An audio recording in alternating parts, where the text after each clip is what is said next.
when I didn't have enough money and was working really hard to get money, I always felt stress about money. Like, I can't wait till I get there, and I hope I get there, and it'll feel so great when I get there.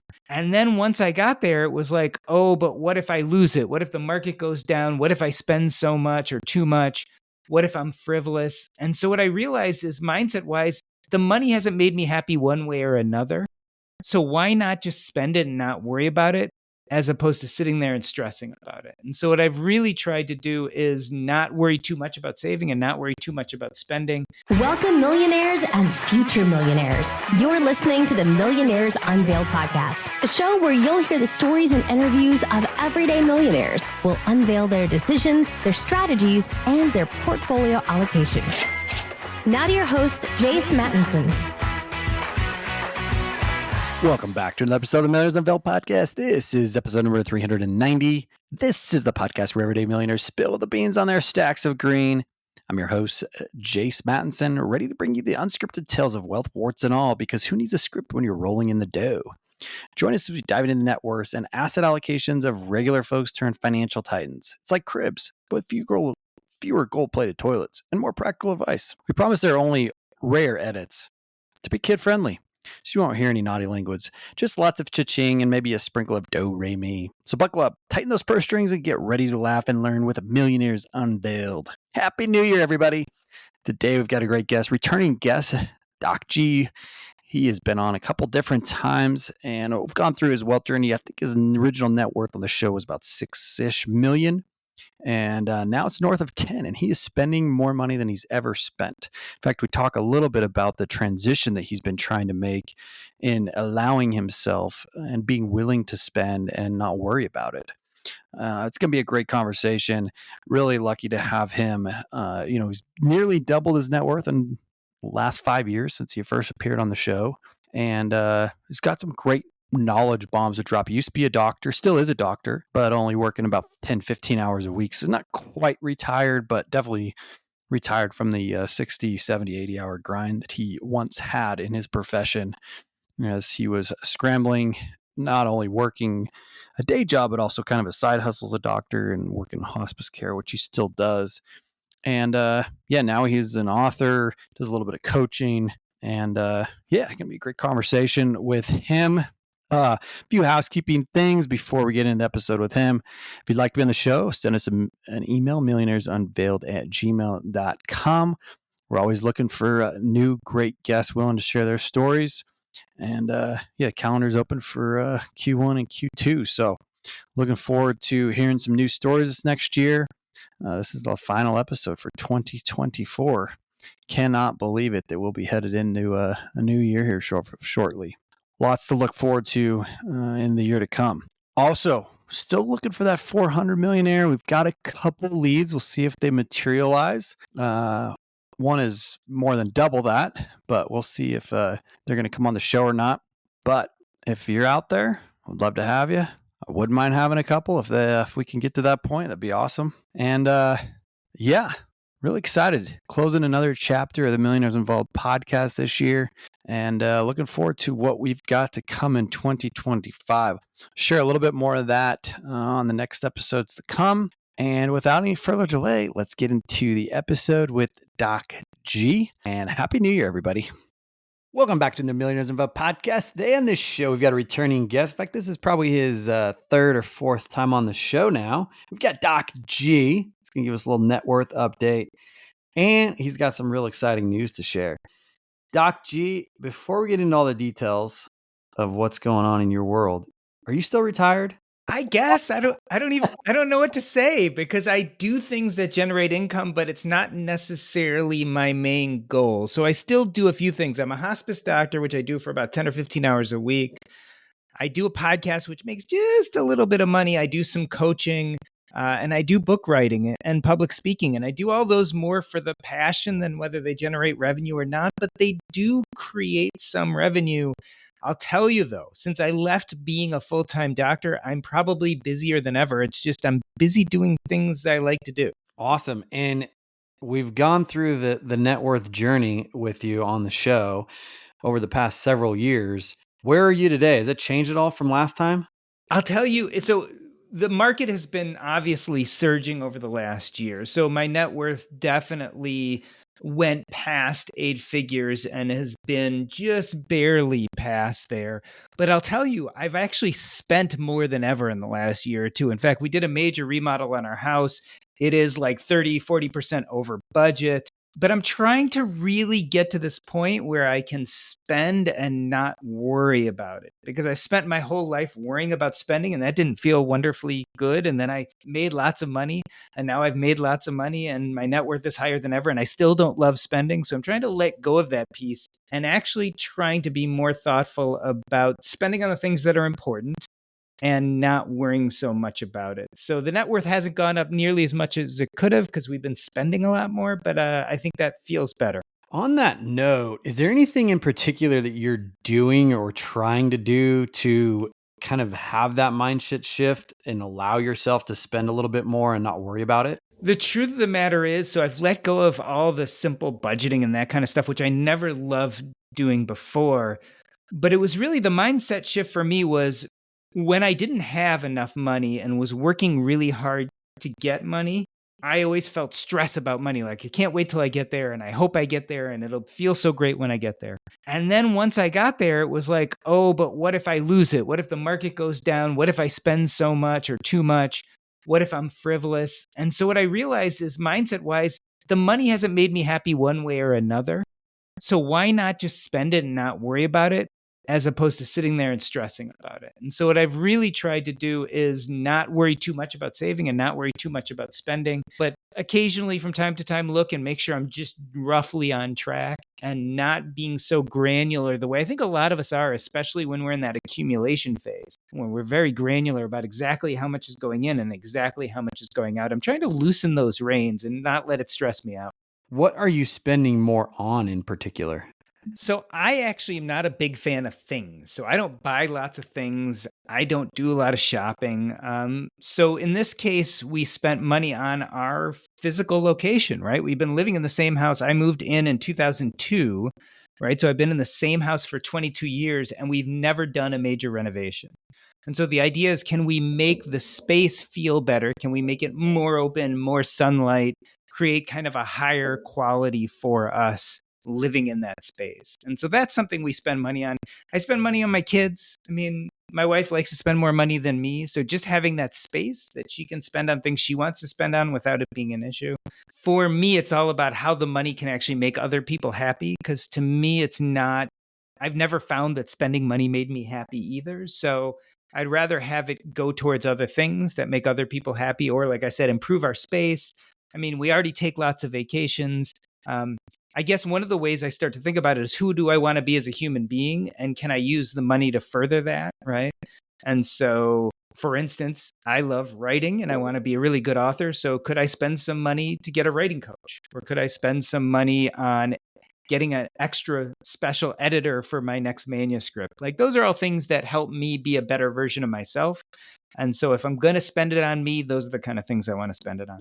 That's awesome. Has your asset allocation changed at all in the last little bit? Or are you sticking with the plan? So it hasn't changed, but I'm thinking about the changes that will take place. So the truth of the matter is, I'm going really from the accumulation phase. I've stopped making nearly as much money as I used to. That was probably 2018.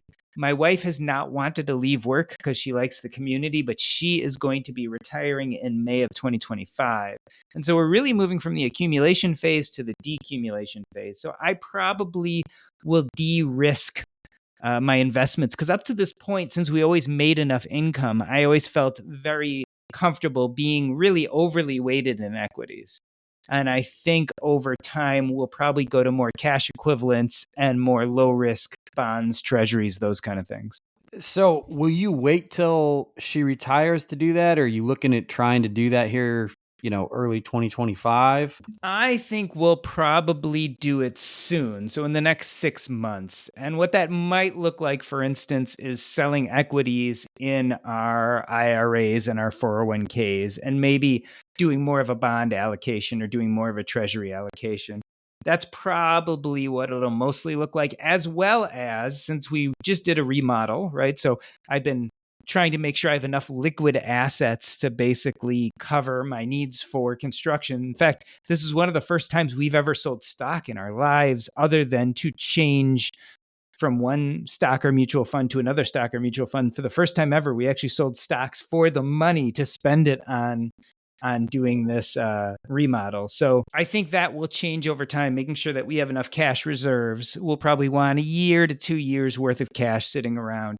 And then those bond allocations or treasury allocations that will make sure that right now we're in the tax protected space. Have you had to or felt comfortable pulling down from your portfolio at all? So this was the first time with this remodel. And yeah, I'll admit it felt funny, right? I'm not used to actually liquidating. I'm not used to paying such huge capital gains, right? So that was one of the big things is it becomes very real what capital gains truly means when you all of a sudden have to sell $100,000 worth of stocks and you have this very real tax bill you've generated. So this was our first foray into spending down, which is important, I think, because it's kind of dipping our toe in the water. But as my wife stops working, what I generate in revenue right now is not enough to cover our monthly needs. So we will definitely start decreasing our spending down on our portfolio in the near future. So this is kind of our first foray into that. So you just pulled down once, though, on that. You haven't had to do or been used to doing like a monthly or a quarterly pull down? We've done serial pull downs for it, depending on the timing, because it ended up costing a lot more than we thought it would. So I've done about 3 or 4 distributions now over, a few month period each. So it's not exactly the same, but it's getting us used to this idea. And I'm a big fan. I haven't thought it out too much, but I think I'll be a big fan of probably doing monthly draws. I love this idea that if you have tons of money, you go into the market immediately. But I love the dollar cost average on the way out. In other words, we're going to hopefully liquidate a little bit in good markets, liquidate a little bit in bad markets, but over, hopefully 30, 40 years, whatever I have left, we'll end up, liquidating in good and bad times, and it'll all kind of even out over time. Yeah. How old are you now? I am 51 years old. Okay. So early 50s. And I hear this a lot, that shift. And it sounds like you're getting some practice and moving the bone and getting some income probably helps. But that pull down on the portfolio out of the market is people struggle with that. I mean, it's just a fact of life. We work the muscles of earning, accumulating, investing so often that, I mean, you might have to change the name of your podcast too to withdraw at some point. Add it on there or something, right? Withdraw and invest. Invest exactly. And withdrawal. Yeah, exactly. Have part B. Part B. Yeah. Well, the funniest thing, Jace, is I started this, about 10 years ago thinking about these things, right? And so, you think about like safe withdrawal rates and the Trinity study and William Bengen, and you're always thinking about this 30-year trajectory. You think about Social Security as something that's far off, or one day I'll be on Medicare and that's far off. And then you get older and older, and I realize, hey, a 30-year drawdown plan, I'm 51, is starting to sound reasonable. Whereas when I was 30 or 40, I had to think about a 50 or a 60-year, drawdown plan if I wanted to retire early. But now I'm starting to fall into that more traditional lot. Now, thankfully, just like the listeners of your podcast, we've been thinking about these things for longer. So we'll never be exactly traditional, because mostly people who do the traditional retirement haven't really been planning and thinking about this. So they're forced to wait to 65 or 70 to retire, where I bet a lot of people in your audience are going to be able to retire much earlier. But as you get older, you start looking at those traditional things like, when am I going to start taking Social Security, and when does Medicare kick in, and all that kind of basic stuff that us young people don't want to think about. Yeah, for sure. Today's show is sponsored by Wine Access. Wine Access has been selling some of the world's most inspiring wines for 20 years, and they just launched a new wine club experience called The Waitlist, where each shipment is curated by a culinary icon. The first shipment is with Wine Spectacular Grand Award winner Emerald's. Yes, that Emerald in New Orleans, which will be followed by Atomics, a 2-star Michelin restaurant and the top U.S. restaurant on the world's 50 best list. The holiday shipment will then be with the iconic Daniel in New York City, which also has 2 Michelin stars. The wines included are featured on these restaurant wine lists and included recommended food pairings.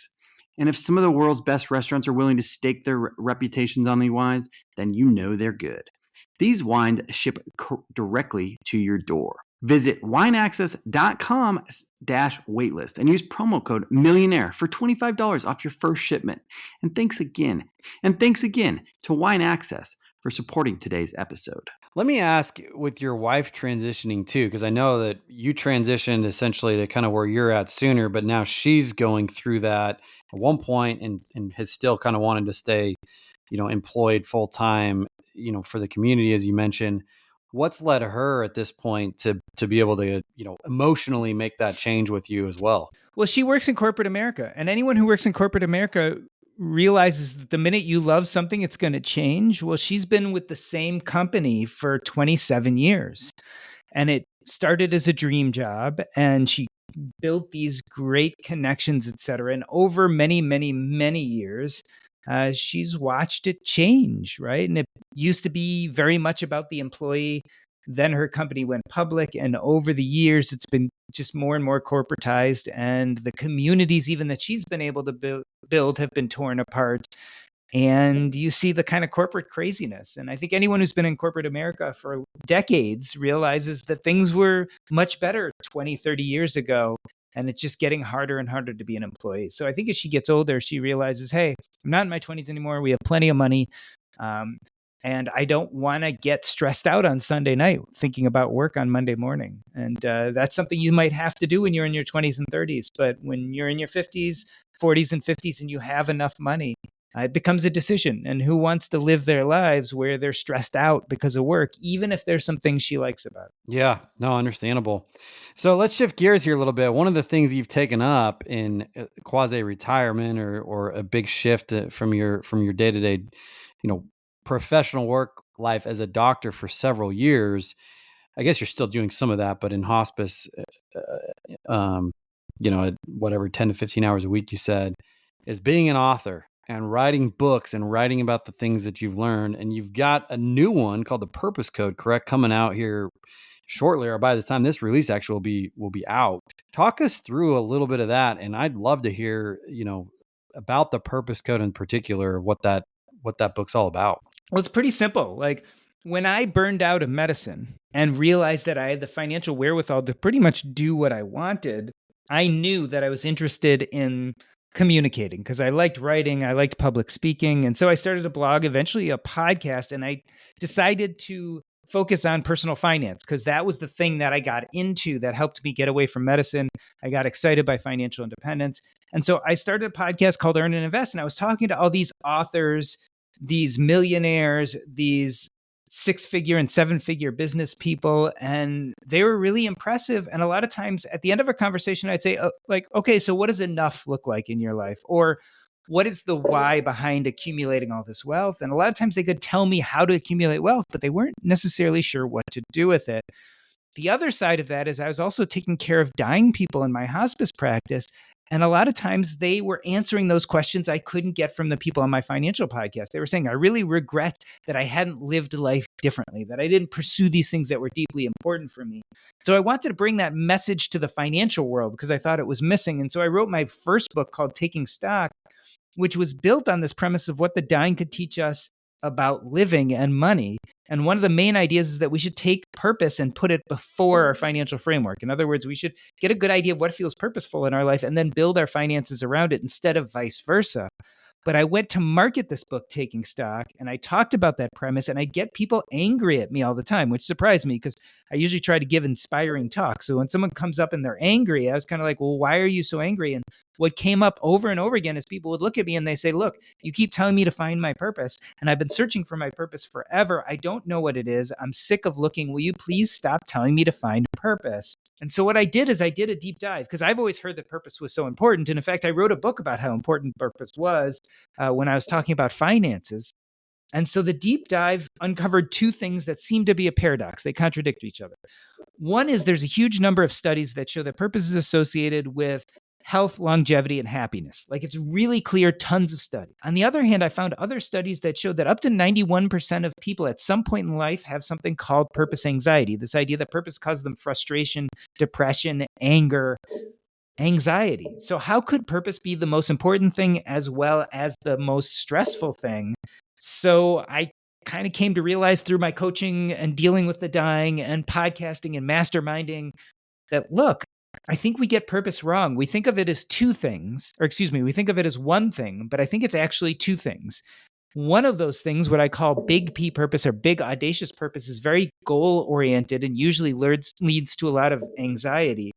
Whereas the other version, little p purpose, which is very process oriented, meaning we love the things we do, is probably more associated with that health, longevity, and happiness. And so I wrote the purpose code to really take a deep dive and help people take purpose from something that's stressful and hard to grasp and get their mind around to something that's much more clear and abundant and tactile. And so that's why I wrote the book. Yeah, that sounds awesome. I'm curious, as you've kind of gone on this journey as an author, do you think you'll continue to find some of these paradoxes where it's like, hey, this is the next thing I'm going to write on, this is the next thing, and I've seen this with this study now, and now that you're kind of on that train and you've got a lot of youth in you still, I mean, is there more to expect from Doc G from the author standpoint? So I love writing, and I've actually decided. So when I was trying to figure out what my purpose is, my little p purpose, what kind of lights me up, the things I love doing, I realized that I love writing. It's one of the things where I start doing it. And when I'm writing a manuscript, I get in this flow state where I forget what's going on in the world, and I'll literally write a book in a month because I'll write 5,000 words every day till I'm there.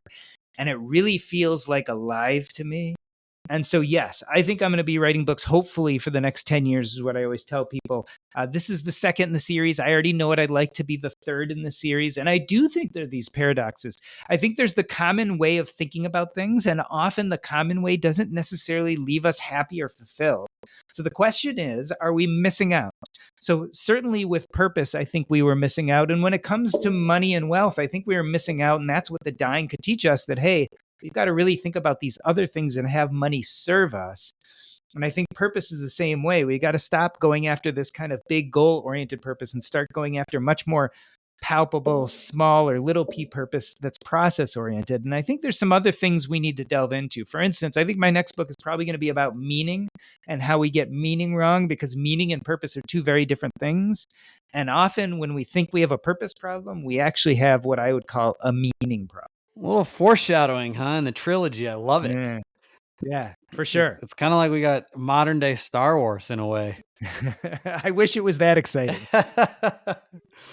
That's cool. Well, hey, I know we've gone through several of the rapid fire questions with you, but I can't remember if we've had some of the new more recent ones. So I'd love to ask you, in particular, what's a closely held belief that you once had that you recently changed your mind on? I think for most of my life, I held up money as the most important big tool we have to change the world, to change ourselves, to buy our freedom.